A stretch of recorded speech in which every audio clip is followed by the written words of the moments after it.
fastened in place. Again, that comes down to the AHJ, right? He's going to determine whether you've done it in a way that is securely fastened, in his opinion. Where support wires are used, they must provide secure support, be independent of ceiling grid wires. I think most of us know the rule, you can't attach a pathway to the ceiling wire. And if you use wire, it has to be secured at both ends. And this is the reason for the popularity of threaded rod. The threaded rod is legal and safe to use, secured at only one end. Okay, metal wireways have to be supported horizontally every 5 feet and vertically every 15 feet. Cable tray has a few extra rules that they threw in there. They mention again the electrical continuity required for all cable tray. They mention specifically you need to complete the cable tray installation before installing the cables. I'm not sure why that's so important. No one's been able to explain that to me, like why you can't install half your tray and half your cables, and then the other half your tray and the other half your cables. But it's a rule, and there it is. Again, compatible with the material, no tissue paper. Going through walls is specifically permitted. The main purpose of tray is it improves the ability to maintain your wiring, and that's why they mandate that trays be exposed and accessible. That you attach conduits and boxes as per the rules for conduits and boxes, so there are no additional rules for tray. Mark high voltage where applicable. And then the building structure pathway, we remember that 2239 qualifies what an AHJ will want to see for that pathway when you choose to use a device to attach directly to building structure.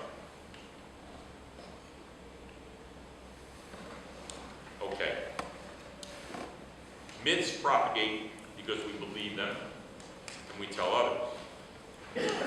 To be thorough about cable pathways or any other aspect of the NEC, we read the rules and we study interpretation. And this, of course, applies to any laws. Let's bring this full circle. Recall, if you will, the slide of the 10 Commandments. There they are. Now, count them. 1, 2, 3, 4, 5, 6, 7, 8, 9, 10, 11. So I am the Lord thy God, and you shall have no gods before me.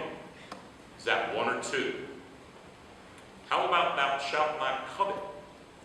So it's against the rules to even want something that someone else has. Anything? Really? Both impractical and hard to prove. And so, I'm going to live by those 2 laws for both the code and my life. Do not hurt anyone. Do not touch their stuff with electricity. Thank you. You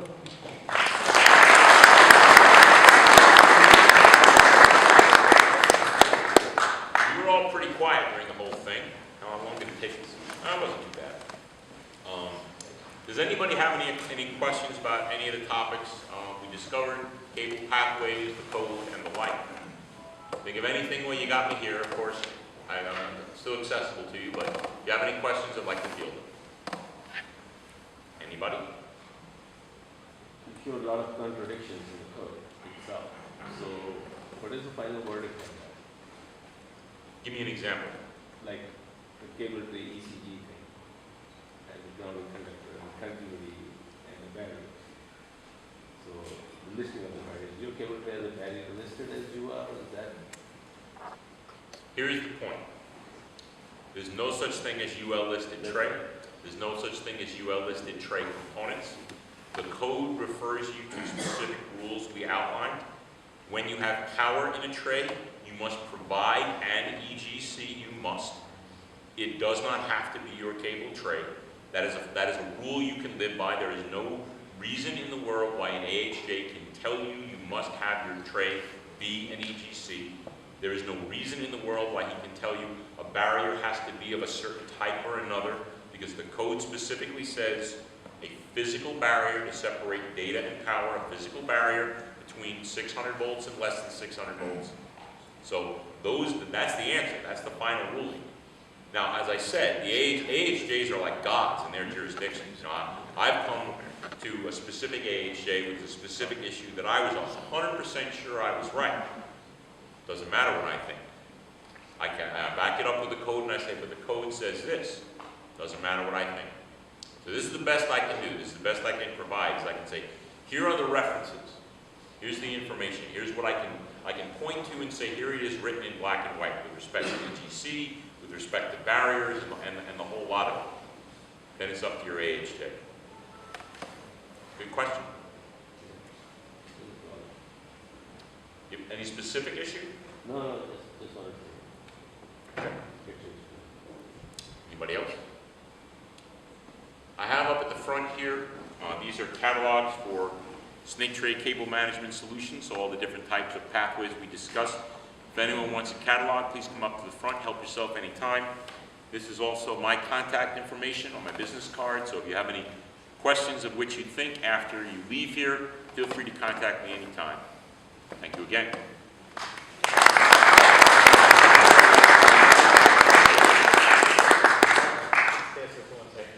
I'll tell you, with respect to that topic, last year at this event, there was one particular raceway system manufacturer who was stirring things up in the market quite a lot, going around to different AHJs and getting them all excited about whether or not it was okay to use. In particular, they were focusing on the basket type cable tray systems, because what's common in the field is to field fabricate your turns or elevation changes in the trays and things like that. So 90s and T's and all that kind of stuff. And every time that you do that, because the tray system can be used as an EGC, when you take a piece of cable tray and you snip out pieces of the tray to fabricate a turn or a T, now I've reduced the cross-sectional area of that tray. So they were getting some AHJs, mostly on the West Coast, but in some other markets too.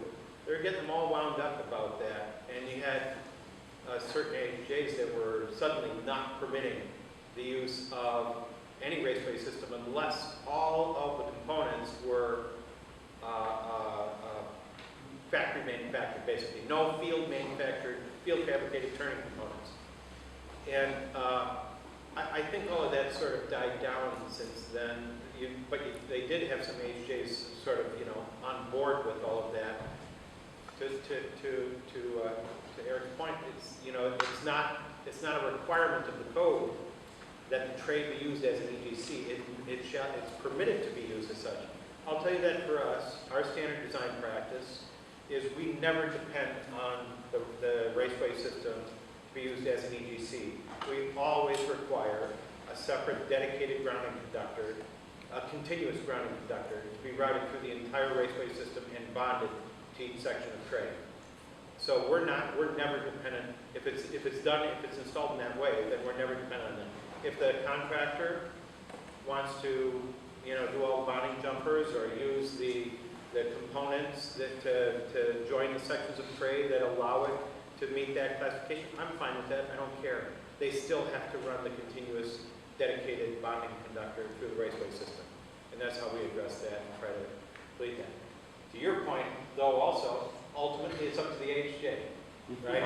And so you can know with 100% certainty that you're doing things exactly correctly, but if the guy who's coming out there to inspect it isn't as savvy or whatever, for whatever reason, it's different. But when it goes to clients and you're out of the picture, cost saving by just not run the ground and using the trays as a grounding conductor gets preferred because cost comes into play. Sure. So the contractor says, I can save you $20,000 if you run this ground conductor and use a cable tray ground conductor. So then, So call your AHJ and see who's on board with it. We not agree with that position, but that's how we go. But there are human beings. You can call them up and ask them questions. We've done that in the past. We try to help our customers.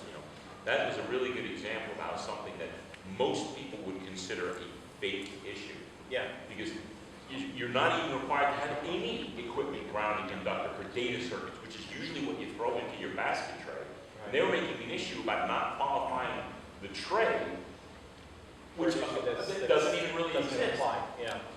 The world will eventually correct itself. I always believe in fighting the good fight, and we had an AHJ issue with solar. We're very active in the solar industry, and we have a product we absolutely are 100%, 1,000% certain is code compliant. It's in hundreds of municipalities all around the country and all around the world. One guy said, I don't think your tray is code compliant. So we had a discussion. I proved that it was. He did not believe my proof. His word is law. So it went away.